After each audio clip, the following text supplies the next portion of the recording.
All right. So I'm going to introduce our speakers here. First up is on the far left there, Mark Earhart. Mark is the president of the Earhart Group, where he and his team help connect businesses and people to communities and to persuade people to act with compelling narratives. And they do it with a focus and very deep expertise in the Gulf South. I'm going to talk a little bit more about this, but Mark and Greg are both deeply connected to the New Orleans community. They are New Orleans through and through. But Mark, unfortunately, went to college at the wrong Loyola, the one in Chicago. But like I said, he's otherwise very deeply connected to New Orleans and the Gulf. Greg Johnson is a shareholder in the New Orleans office of Lisco & Lewis. He's an environmental lawyer who helps companies scope, permit, design, build, and operate a wide variety of projects. He's a chemical engineer by training and worked in consulting before moving to the practice of law. Like Mark, Greg is New Orleans through and through and deeply connected to his community. I guess what I'm saying about these two guys is do not expect to talk business to them during Mardi Gras. Not happening. And because it's a small world, they've worked on the same street, a couple blocks from each other, and for a while even in the same building, and never met before preparing for this session. But they have very deep expertise and a lot of experience in connecting with communities to help move projects forward, and so they can talk about this and riff off each other like they've been partners for 20 years. So I think you're going to enjoy this discussion.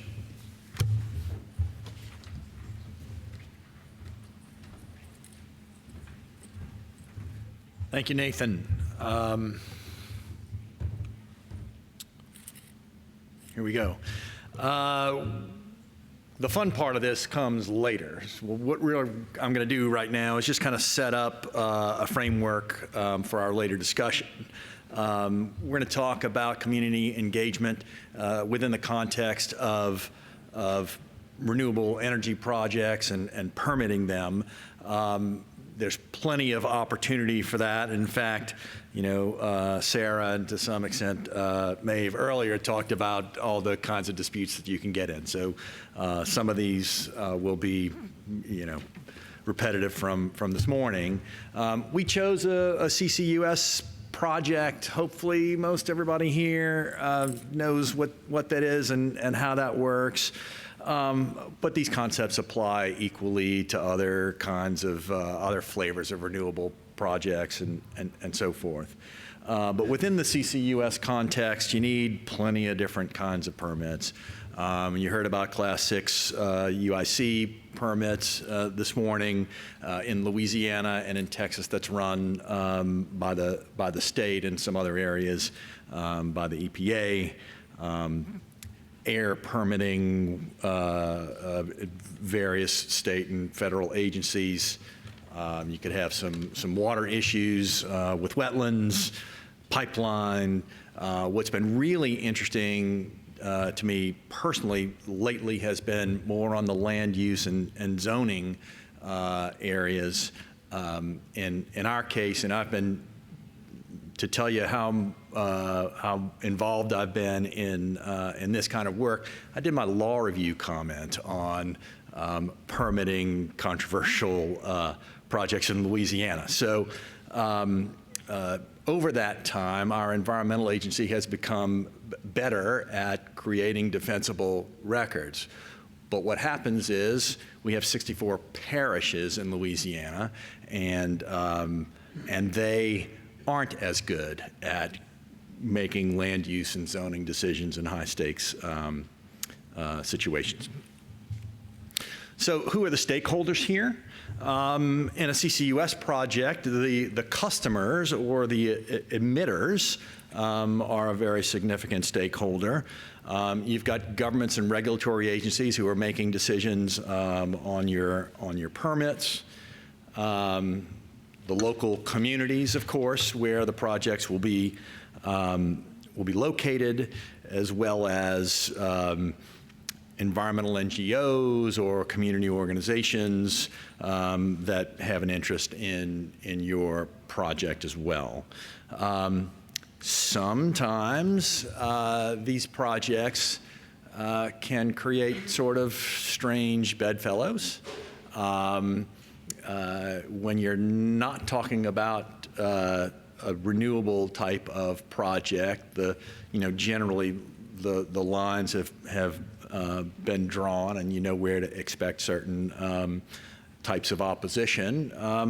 But sometimes when you're in the renewable space, people who might otherwise support a project are against it, and vice versa. So it's just interesting to follow that around. The kinds of concerns that they can have include, the traditional environmental and safety kinds of things in the CCUS context, things like, carbon dioxide leakage and integrity and that sort of thing. Property rights has been important here, and then EJ, community benefits, and that sort of thing are hot topics. So with that, I'll let Mark talk more about the community engagement part. All right, good afternoon. There's a light here. Anybody in here not an attorney? Just me? Well, what's up? I see you. All right, it's good. I don't feel alone. My work is built daily around humans acting rationally. And we have to deal with other human beings in projects of all types in order to move these projects forward. And so the idea of how people behave and how they react is something that will make or break a project.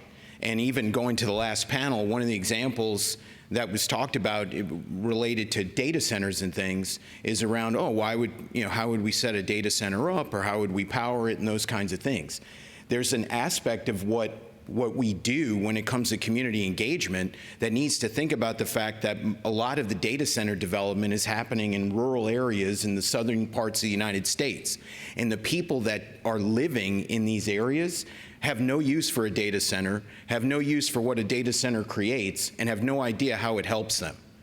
In fact, many of those folks are sitting there from an intellectual and political standpoint where they think a lot of what's happening is a hoax, and they're worried about globalists coming in to steal their land from them, which may be the only thing of value they own in their entire lives, right? So that's just the easy ones in terms of what we're trying to do when we talk about a variety of projects that can benefit, that not only can benefit anyone, including the people who are against the things, but we have to build trust with them in order to move these projects along. And I'm saying, as we're having this discussion today, we have to build engagement programs to win. It isn't an engagement program to educate, it's to win. Because ultimately, if the project doesn't get approved, the benefits are never realized. And human beings are the ones who have to approve them. So when we start talking about community engagement, there's really no getting around it anymore. There's no, if we're dealing with large companies who come in and want to do a variety of projects in a variety of different areas, and the first thing they say is, the only thing we really need to do is survive a public meeting that the Department of Environmental Quality is asking us to do. That was something that we heard a lot 20 years ago. Now, that's bad news. Because the company's perspective, in our opinion, and how we're working, is that community engagement has to start early, and it is a hand-to-hand exercise now. And it has to be ongoing. Anything that comes in where someone walks in and says, I'm Mark Earhart, I'm from such and such technologies, and I'm here to help you, people, regardless of what their political leanings are, there's massive amounts of distrust now in the marketplace among human beings for a variety of reasons. And when you say I'm here to help you, they immediately look at you and are like, no, you're not. No, you're not.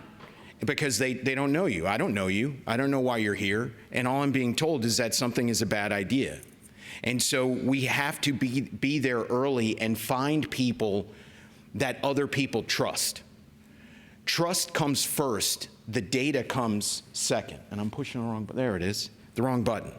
But it's an active, ongoing exercise. And really the messages, when it comes to community engagement, needs to be based on, first and foremost, as a citizen, how does this make life better for me? Because that's what everybody's walking into the conversation thinking. They aren't thinking about how this helps the rest of the world. I mean, and when you know, and this is, I'm about to say this because, and it's a massive industry in the state of Louisiana and we work in it, but when you look at the petrochemical industry in the state of Louisiana and the strides they've made around air emissions and various things, each one of those facilities still have fence line communities where the people who live there look over that fence line and go, I can't get a job there. I don't know how to get a job there, and you're trying to tell me, facility, that you're making all these great things while you're killing me and the people who live around me. Now, I disagree with the fact that of that perception, but that's where people are coming from. Well, how is this better for me? It's great that you're making all these wonderful medicines, but it has nothing to do with me.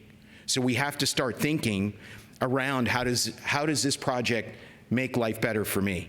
In carbon capture in particular, I mean, in the South, in carbon capture, we're looking at like arguing over whether we should say CCS or CCUS, because there are people who think that the carbon should be stored underground and never used again, and other people thinking, well, we can get it back up.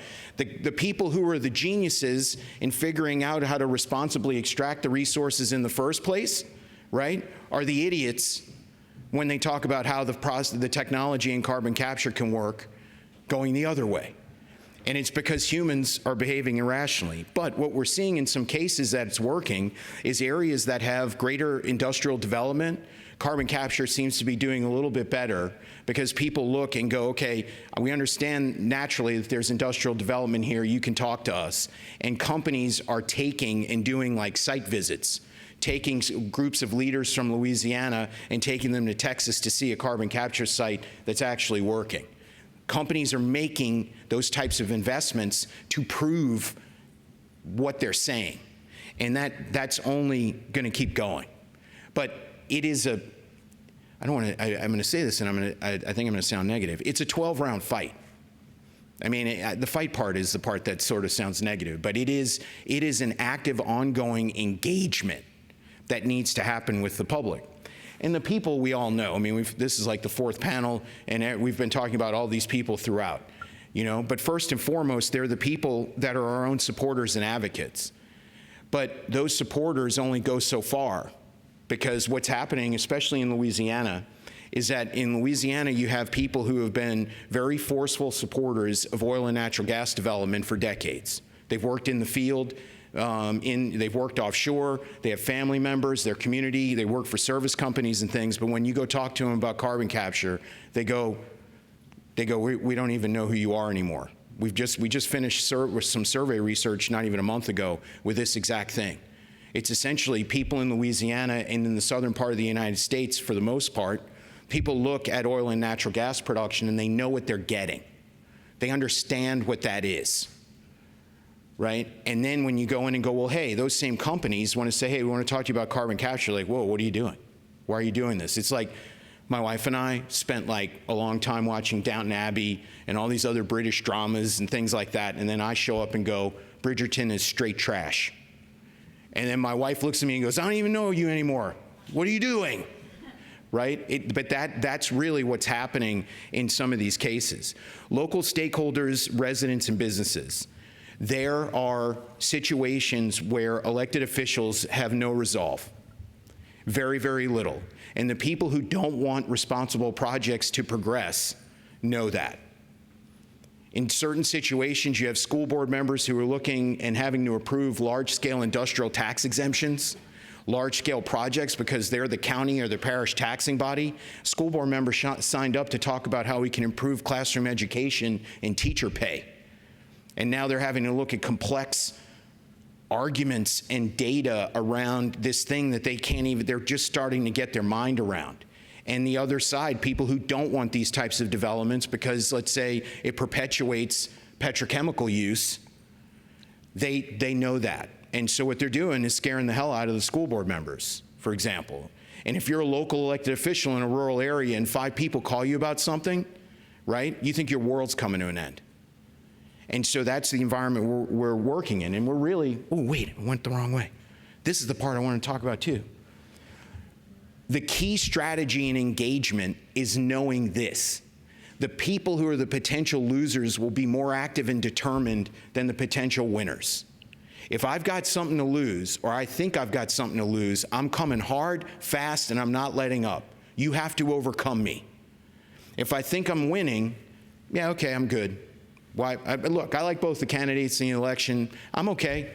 I don't need to show up. Or the other case is, oh no, I hate that person, and I hate everything they stand for. You better believe I'm showing up.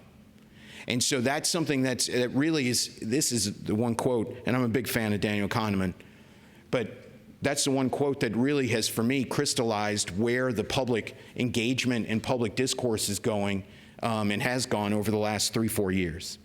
Now, for people who don't want things, the people who want, this is what we're seeing from the other side. And by the way, I'm talking about, we work on things that have to do with legacy oil, responsible oil and natural gas production. We work on things around, interestingly enough, we were hired to help the company that won the first offshore wind leases in the Gulf of Mexico / Gulf of America. And it was, like a 10-year kind of development until January of 2025. And then all, psh. The interesting thing is the people of Louisiana and the Gulf South, they're totally cool with wind. When you ask them, they believe in what we're doing now, they believe in wind, they believe in other things. They're okay. It's the political environment that starts getting in the way. And so when we see people who oppose things, this is more often than not what we're seeing. Number one, the first step is to kill the deal altogether. And if you can't kill it, delay it. We don't know what this really means. Let's take time to look at this, do this, that, and the other thing. And I'll tell you, the number one ally in delaying stuff is the U.S. Army Corps of Engineers. And that's what the environmental NGOs who are very active, the activist wing of that, they understand that. So when you're looking at the Mississippi River and you want to put anything within a distance of a levee, they're going to come get you with the Corps of Engineers because you have to get specialized permits to be on the Batcher. That could take years. And and all of these groups now are funded significantly by outside interests, and so they're more sophisticated in what they're doing. The third part is relying on a lack of resolve among elected leaders. We talked about that a minute ago. That is a real thing. In terms of elected officials, in the old days, elected officials would stop and they'd be like, I believe in this is a good idea. I'm going to go convince everybody that this is a good idea. That does not happen now. They're way, way, way too sensitive to public response, and they want companies and organizations to do the hard work to bring the supporters to them. The fear of the unknown outweighs any opportunity, and I believe this is very true of a lot of rural states, counties, parishes, and especially when you start talking about people that aren't in major urban areas, is the fear of the unknown outweighs any opportunity. They will knowingly hold on to a bad hand. They know it's a bad hand. I know the buses don't run on time. I know that the streets flood when it rains. I know that I'm getting paid less than other people, but I'm going to hold on to that bad hand because I'm unsure of taking the risk of what you're telling me is good for me. That is a significant, significant obstacle. And the last part, like Greg mentioned, is the enemy of my enemy is my friend. We are seeing the extremes on what would be considered the MAGA extreme from a political standpoint meet up with, on the left, the farthest left, environmental activism, and they're meeting in the middle. The people who are the most ardent supporters of oil and natural gas production in Louisiana are the most vocal about opposing carbon capture. And it's not because of the technology. The technology is an excuse. Being doubtful of the technology is an excuse for them. It's really all political. Faceless globalist companies coming in to steal my land, right? On the other side, you have environmental activist organizations that don't want carbon capture because it will perpetuate the use of fossil fuels and perpetuate the petrochemical industry. They both go to the Capitol together to oppose legislation. So it's just the fact, it's just where we are, and it has to be overcome. This is not a quote relative to any judgment of the current political environment nationally, but I do believe it rings true in terms of how people are interacting with each other and how people who are high profile are communicating with the broader public. A reliable way to make people believe in falsehoods is a frequent repetition because familiarity is not easily distinguished from the truth. We had any baseball fans in here? Remember Pete Rose? I know I'm dating myself. Pete Rose is the all-time, has the most hits in the history of baseball. 150 years of baseball, this guy played forever, has the most hits in the history of baseball. He gambled on every single thing. It would be the worst thing in the world for Pete Rose and the predictive market thing right now. It'd be terrible because that dude bet on everything. They had proof that he bet on his own games that he was managing, right? He bet on everything. He insisted to the day he passed away that he didn't do it. He rationalized it to himself because it was so familiar. Notice how I'm talking about a guy who died a few years ago and who played baseball like 40 years ago as opposed to anybody in elected office right now. All right? But he just rationalized it over and over and over again. And every time he'd do an interview, no, I didn't do it, until it made sense to him. And then he just thought it was the truth. That's the environment we're living in. This is the public engagement environment we're living in. People, mainly in elected office, but really in any type of high-profile system in a community, they're utilizing this. Well, just tell them. We'll move to the next thing quickly, and who cares whether it's the truth or not? Just say it enough and it'll become the truth. To get things approved, we have to engage with the community. The fear of the unknown is really the thing that demands community engagement. That has to be overcome because we're starting off to get things approved. We're starting off behind zero. We're starting off with no. And we have to somehow get to yes. And we're not going to convince everybody. We're not going to educate them. This really comes down to being very simple about what kind of approvals do we need to get and who are the 7 to 9 people that sit on that public body that have to approve it. And everything needs to be seen through that lens. It can't be, we're going to go talk to everybody about these new processes we have and how this is going to benefit the community and everybody's going to like us. Yes, all of that is part of the mix, but it really needs to be, how do we get 4 votes out of 7? That's where it all comes, because if you don't get 4 votes out of 7, we're wasting daylight and fresh air, you know? All right, so here's how we succeed, since I've basically bummed everybody out. First, I think there needs to be greater understanding of what the other side's going to do. There is no, we're going to do this and we won't see opposition. You have to assume the opposition is coming, even if it's misguided, even if it's wrong, even if your project is adjacent to some political issue, the other side's coming, and you need to understand what they're going to do. Get out there early. Coming in and saying, we've got a public meeting in a month, or we've got a public meeting in 2 months, man, that's the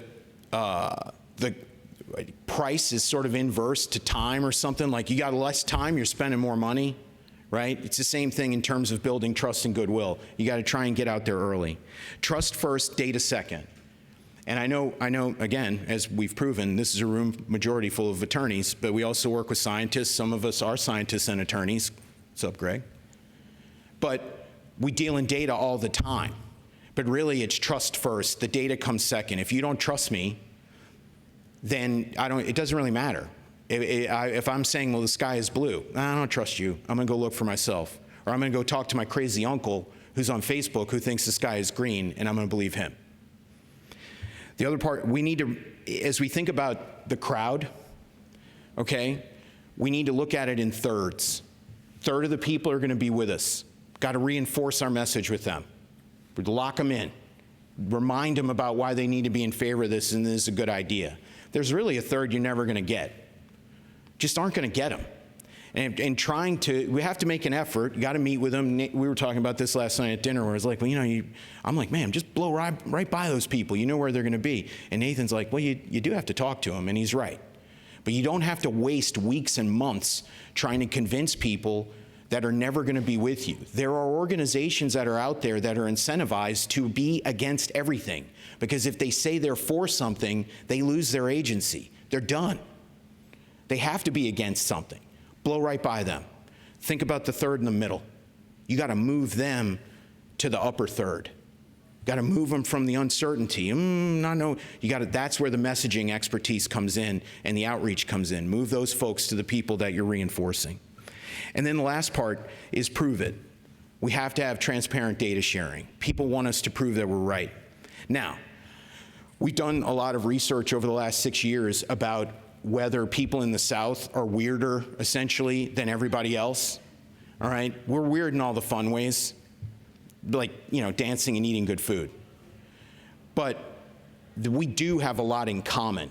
And I think that's something when you start looking at the separations that the media starts to reinforce with people, especially if you watch cable news, what we found is that there's a great deal of overlap among human beings when you start talking to them about things like patriotism, the value of hard work.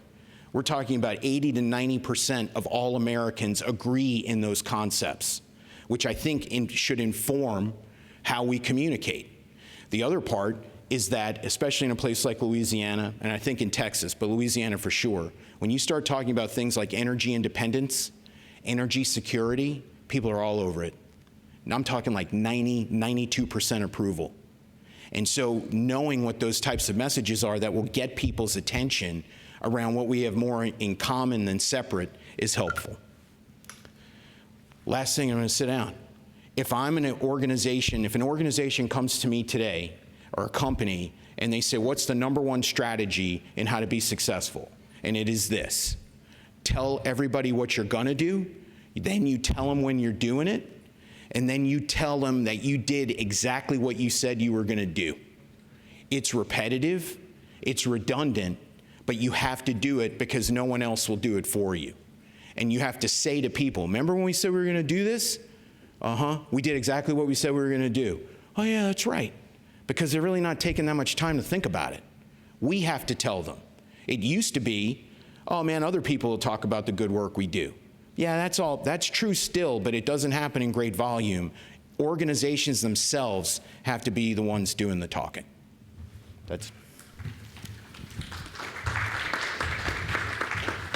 So while Mark is sitting down, I'm going to pitch the first question to Greg. And you talked about how long you've been looking at permitting complex projects. Compare today than when you started this, are they getting more difficult? And if they are, why and what's driving it? They're absolutely getting more difficult. I would say that when I first started doing this, it was difficult to convince a client to invest the time and money that it takes to make a perfect administrative record, because a very small portion of those permit decisions would get challenged. And today, that is the other way around. I would say the majority of important permit decisions get challenged now. There are a few reasons for that. I think the world is more polarized today than it was back then. Opponents are more sophisticated and better funded. We've all of the sides have learned, the process over time, and it's just been a more difficult road to get to yes. So we do have a few non-lawyers in the audience. Would you expand just a minute on why that administrative record is so important? It is because in a permit challenge situation, the project proponent has to be perfect. They need to meet every standard, some of which are objective and some of which are subjective. But the opponent for a project only has to score on one. They only have to get one thing to stick to the wall to defeat a project. And the other thing that Mark mentioned is that sometimes you don't have to actually win outright. You just have to drag it along until the market window closes or some other time-based element is no longer applicable. And are you seeing that strategy more in the same way that Mark alluded to? I wouldn't say more because it's always been there, but it's absolutely one of the ways to win. Okay, so you brought up polarization and the current state of political discourse. How is that impacting the advancement of project development? And then what are the strategies to manage it? How do you deal with it? Okay, so I think so right now, people trust their employers. They trust who they work, the business that they work for. There's a universal trust problem that has taken hold in the last 3 years or so, where institutions in general that used to be very credible in the public's eyes are not there. And it's every institution's taking a hit when it comes to trust. But the things that people do trust the most, and this is something that really emerged during the pandemic, are their employers. I trust what my employer is telling me, because that's where you're spending most of your daylight hours, most often than not, or with your other coworkers and things like that. We trust our employers more than we trust the media, for sure, definitely more than we trust our elected officials, and we trust our employers more than we trust our friends and family. And so as I'm saying that, I know there are people thinking in here being like, oh yeah, man, I know that guy in my family, my aunt or whoever, the conspiracy theorist, right? Just says crazy things on Facebook. But that's the way to address it. In a lot of cases, when we are working on projects to get approved, we're talking about, to a company, we're saying, what's your supplier base look like? Because more often than not, the supplier base may be the largest employer in a county or a parish. And we know that people trust their employers. The other part is those larger scale in-market businesses, they have political relationships. So when you start talking about trust first, data second, that county commissioner is going to look at the guy who has all the employees, and that guy's going to be like, these guys are all right. All right, then if he's all right, I'm all right. I mean, that's really what it starts to come down to. And then knowing that the other side's coming. Like, can't be surprised. Like, I can't believe they just did that. It's like, no, we're always going to do that. Go ahead. I mean, that's exactly right. You know, to some extent, you know the playbook, you know that it's coming. One of the things that I've experienced in helping companies defend these projects is that smart companies are doing the right things. What they're not necessarily used to doing is documenting them in a way that is defensible in court.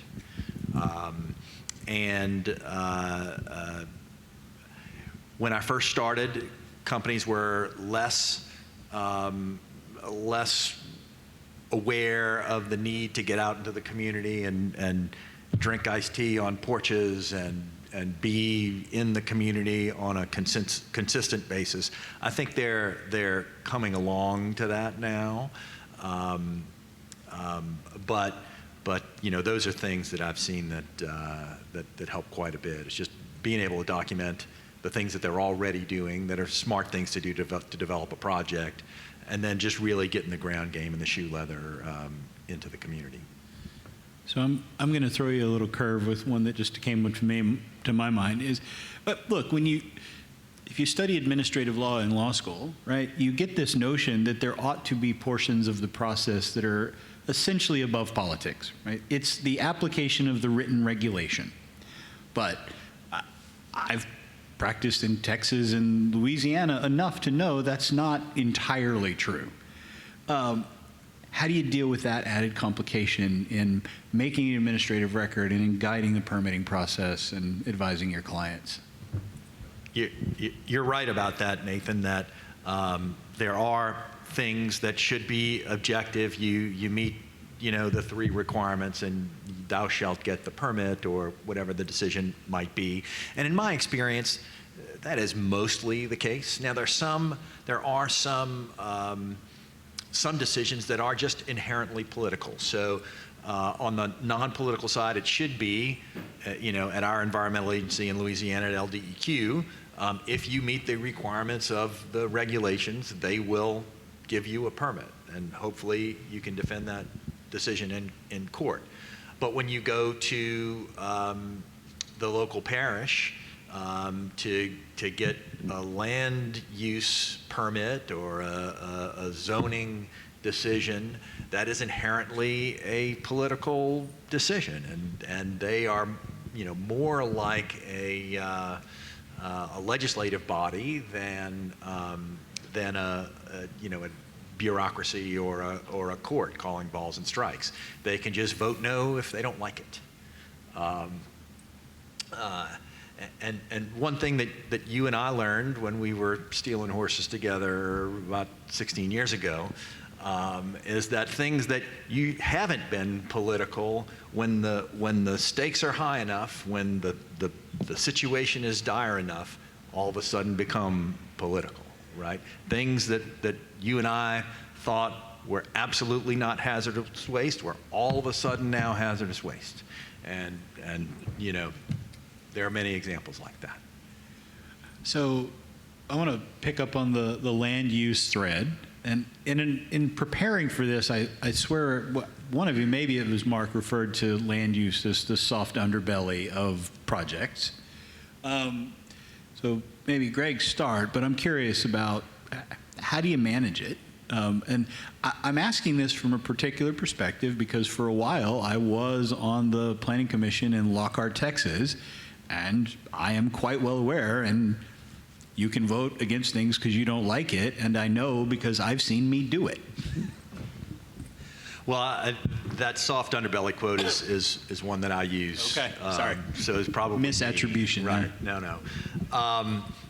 As you know, most of the police juries in the parishes, or the parish council, or the school board, they weren't elected to make industrial land use decisions, right? So that's not their bailiwick, and they make decisions about a whole wide variety of things, and so they're just not as good at following the arcane procedure that they never use in their process, and so they're just not perfect, and that's why it's fertile ground for opponents. And the strategy that we use there is that we engage them early.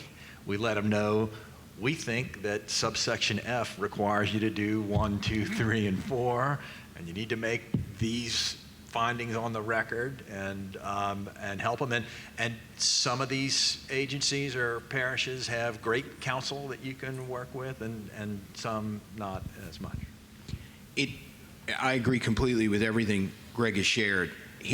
Here's the thing that I would say we need to keep in mind, and everything that I'm sharing really has nothing to do. All of the good nature and the goals and positive aspects of the projects that everyone in this room is pursuing are important because they're going to help people in the end.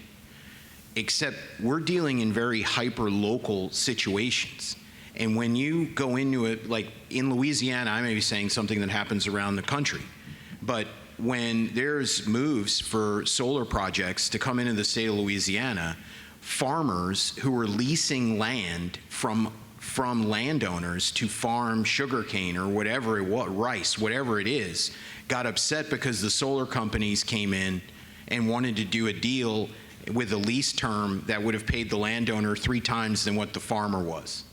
So the farmer goes, oh, no, we're not doing this. And then he's on the phone to his county commission or parish council or police jury being like, Fred, no way.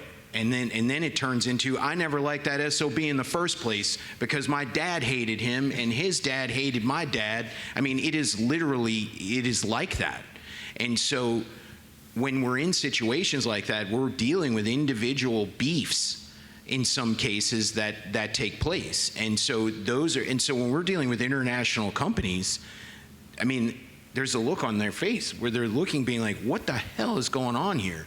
But we have to understand the audiences that we're going to talk to and try to find that kind of common ground. We're not doing industrial projects in the middle of Manhattan. We're doing them in rural areas that are close to waterways, where people have lived for generations and are seeing things that they can't even get their mind around. And that's the mentality that we're going after. So, or we have to communicate with. And you know, some days are better than others. So I'm curious, following on that, in your experience, is there an effective way to figure that out early, or do you just hope it reveals itself before you've spent too much in the wrong direction? I think you can do it early. Every audience, because of what's available to us technologically and data now, every audience is definable.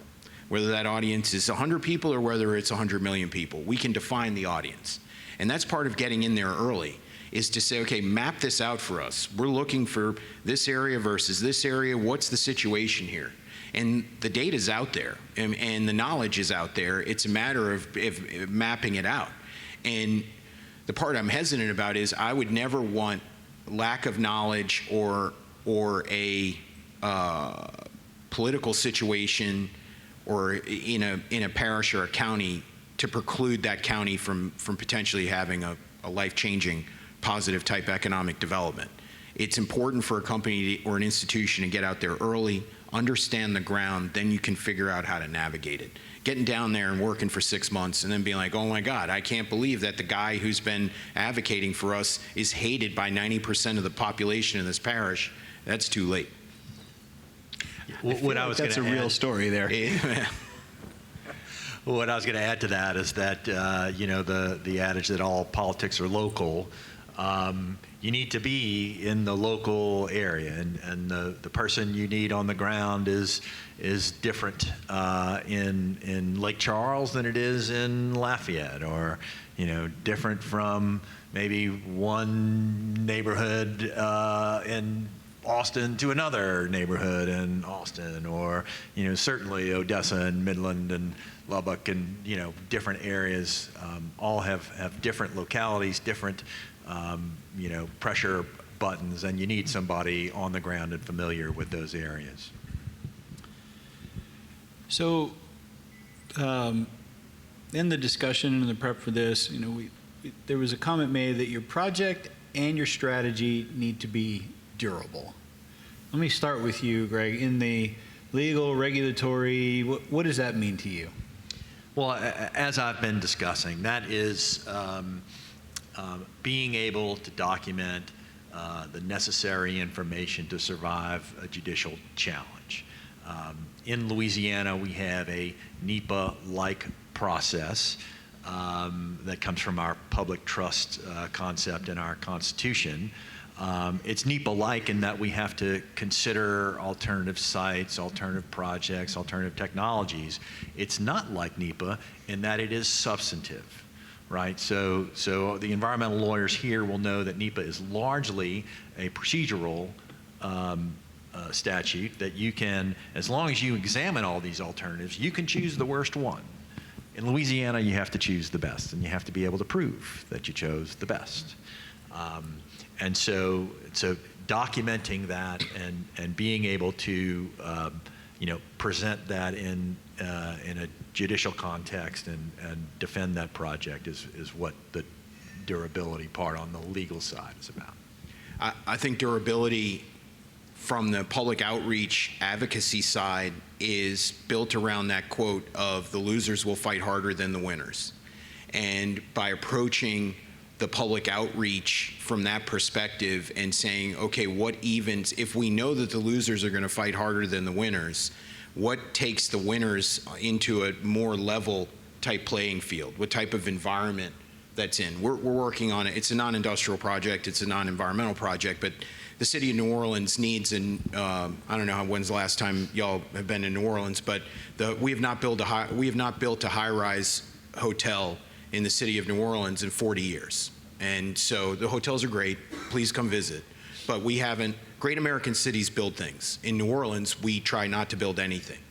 So the convention center needs a 1,000-room hotel. And what happened was we have to go through all these things, right? City planning, had to go a bunch of you on your city planning, Lockhart. We had to deal with guys like you. And what happened in the news coverage when we got past the latest approval stage is the reporter said there were 3 times as many supporters of the project than opposition. In 20 years, I've been doing this for 30 years, I know from at least 20 years, that's the first time we've ever been in a situation where a reporter said there were 3 times as many supporters as people opposing it. And one of the main reasons why is because getting supporters to show up is central to the strategy from the beginning, because we knew the potential losers will be louder than the ones who win. That's how it. So I want to build a little bit off this alternatives analysis. Can you both talk a little bit about transparency and the ability to tell that story, and how, whether it's really important or is it an impediment? What do you do with it? As I said earlier, smart project proponents do these things anyway, right? They want to locate a project where it is logistically, advantageous, but they often skip steps in doing that. They think everyone knows what they already know, which is locating it on the Mississippi River, near rail or pipeline or other infrastructure is key to the project. Actually, often results in fewer environmental problems and all those. They just skip the steps, right? They go straight to the answer, and so taking the public through those steps, and this is why we did it. And the way that I sort of explain that to people is, you have to say, well, I want to make this product for people on the planet Earth, and so then we have to locate it on planet Earth. And where is my markets in the United States of America? And really just, narrow in on it in that way to explain it to folks. So when your 7th grade algebra teacher insisted that you show your work, it was actually a life lesson. There we go. It totally is, because here's, from a public messaging standpoint, where we're moving more frequently than we have in the past, is basically looking at people and saying, and setting up situations where we're like, hey man, if you don't believe us, check it out for yourself. Like, we're not going to go here and look for yourself. And then, as a method, because of that inherent distrust that comes so quickly, you start off at, I don't like you.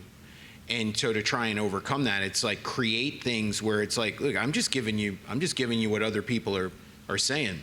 We'll make it easier for you to go look, but yeah, you go decide.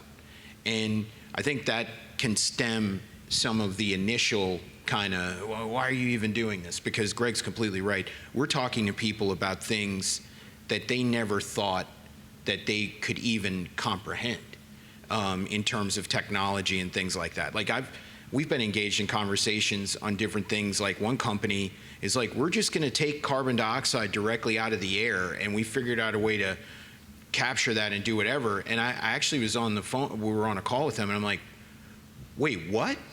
Like, and I do this for a living, what I mean? Not direct carbon air capture, but where I am going, really?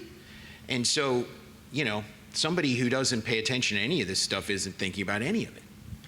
So take us through strategies then, Mark, for how do you demystify this? Site visits, showing them other facilities, simple explanations and animations of the technology. How do you take a transparent message and make it accessible? You got to have somebody that people trust first before you start giving them the data. It used to be, now this is the kind of environment we're operating in overall, with the lack of trust. People trust their employers, but like, if you go ask somebody whether they trust the healthcare system, or they're like, hell no, I trust my doctor, I don't trust the hospital. And that's just the mentality of where people are feeling like they have to pick sides. And it used to be, and I don't know whether this still holds, but I'd still use the strategy. We used to talk about, on projects, go get a spokesperson who is a scientist, put them in a white coat, do a video that says, I'm Mark, I'm a scientist, this is a good idea. I mean, but be factual in what you're saying, but it has to be that simple to where people look and go, oh wait, that's a scientist, okay, well, I'm gonna listen to them.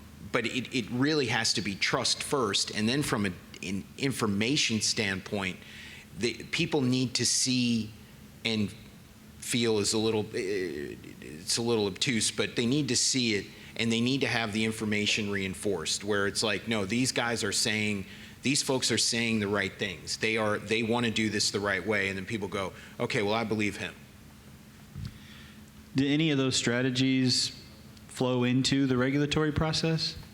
Do you need those tools?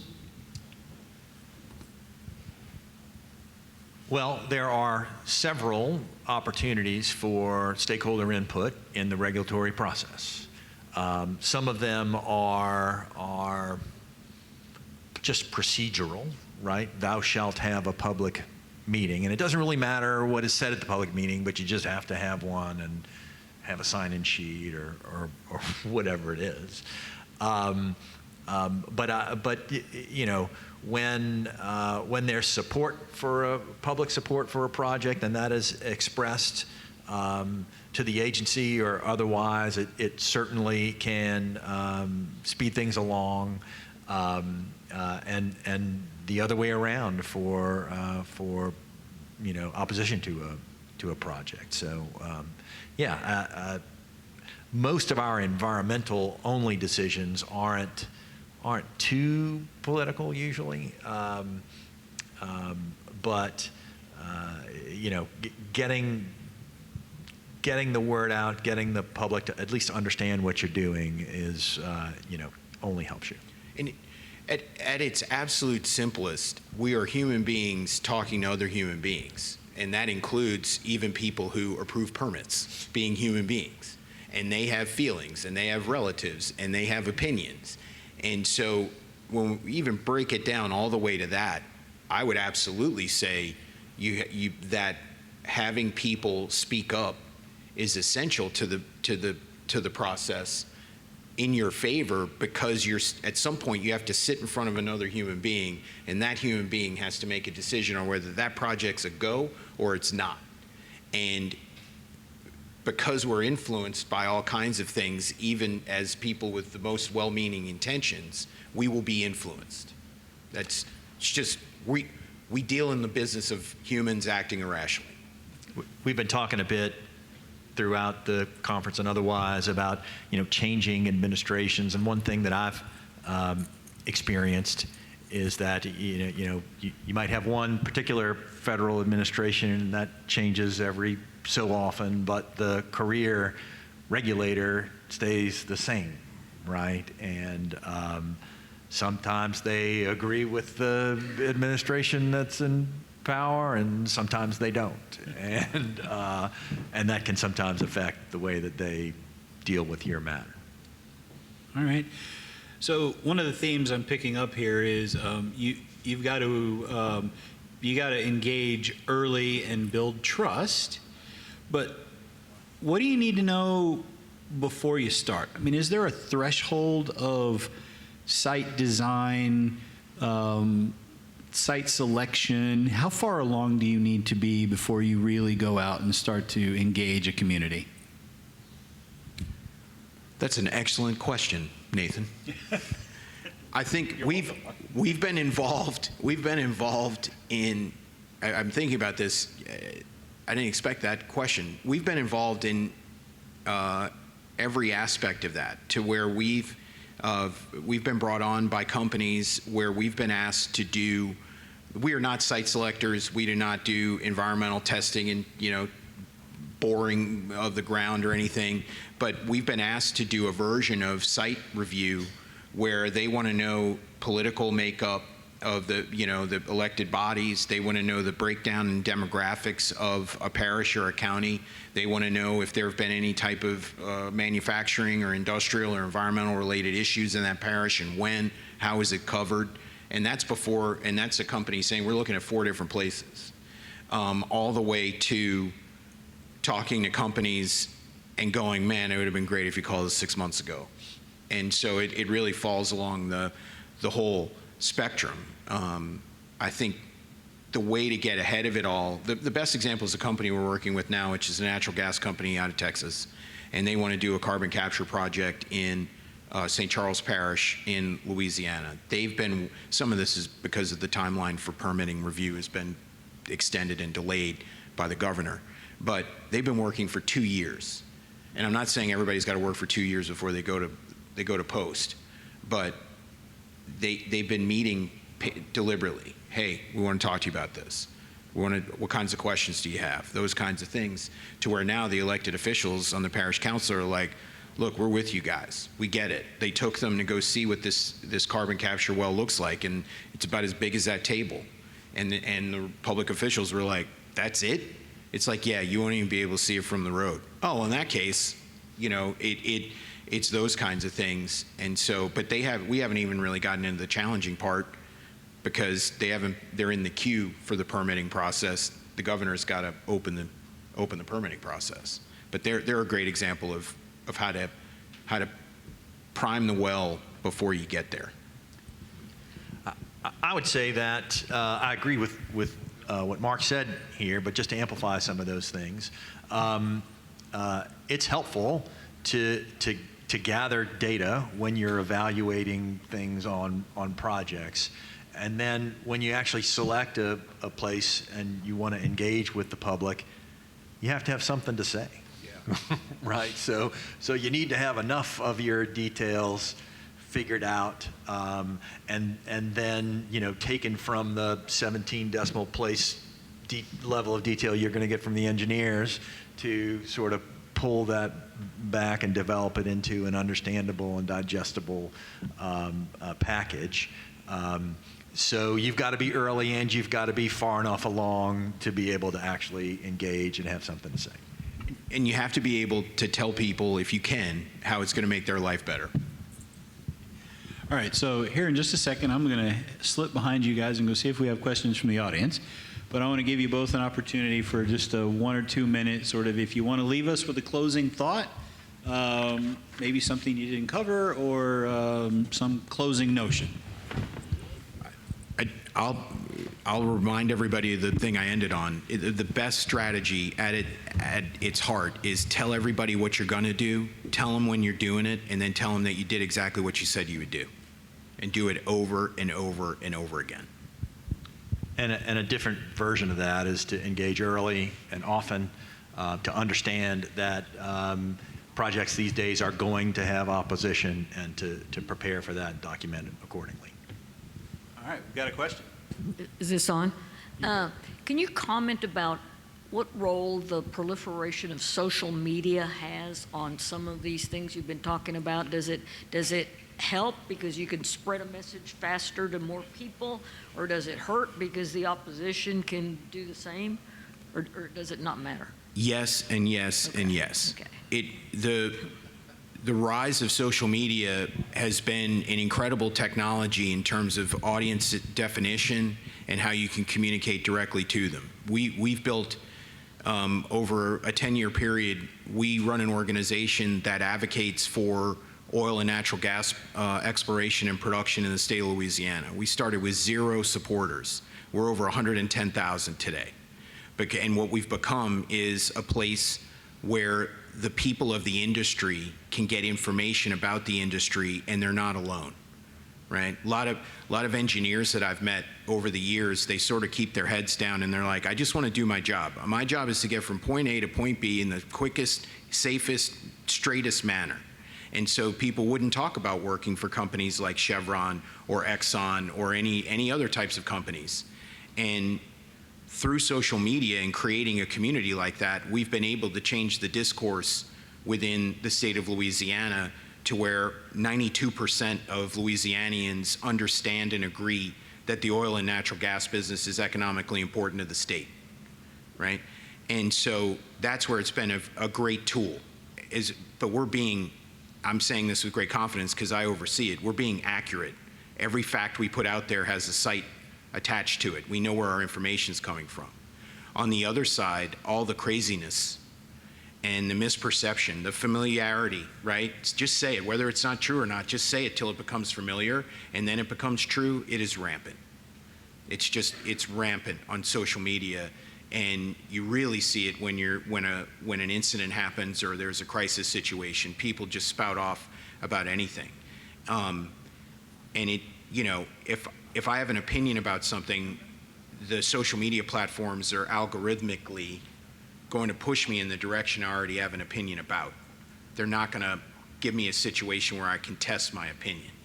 And that just creates situations where people are hardened in their opinions. It makes it harder to overcome. I was just going to add that social media lets everybody find their tribe. Yes. Right? And it also takes people who wouldn't normally be affirmative in their support or opposition for something. They can just lurk and see what other people say, and so I think it has a substantial effect. The worst thing in the world about social media is that we don't put our names on our handles. If everybody on Twitter, I call it Twitter, everybody on Twitter had to say, if I had to put, instead of whatever the handle is, blah, blah, blah, 123, if I had to put Mark Earhart from New Orleans, you better believe I'm going to say something a hell of a lot different than what I'm saying when it's, rainbows and unicorns, 1, 2, 3, 4, 5. And that goes to Instagram, it goes to all these other platforms where we can hide. And that's where the really ugly stuff comes out, when you feel like you can say it without any kind of repercussions. Yeah.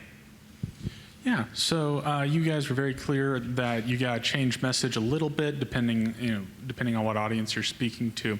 If you were to go at like an average basis, though, when you're trying to explain to folks how these projects can benefit them, if you can, like you said, to what extent does climate change and environmentalism broad-based play into that explanation?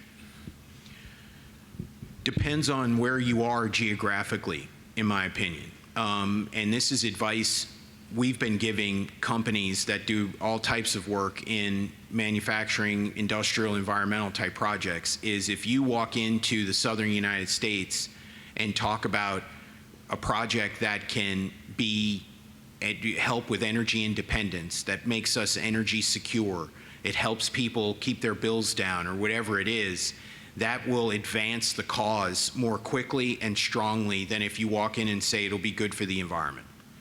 And that doesn't mean that we should not talk about things that are good for the environment and how they make things better, but we can't lead with that. In fact, in some cases, if a company leads with that, they'll throw you out the room. And that's purely because of, like in what we've been trying to say around carbon capture in Louisiana, where I've been saying this in media interviews, take every time they say globalist and land rights and whatever and replace it with innovation, opportunity, growth. We're the leaders at this, right? That changes the tone, because what I know is that people in Louisiana love the fact that Louisianians have been a part of every energy innovation in oil and gas production.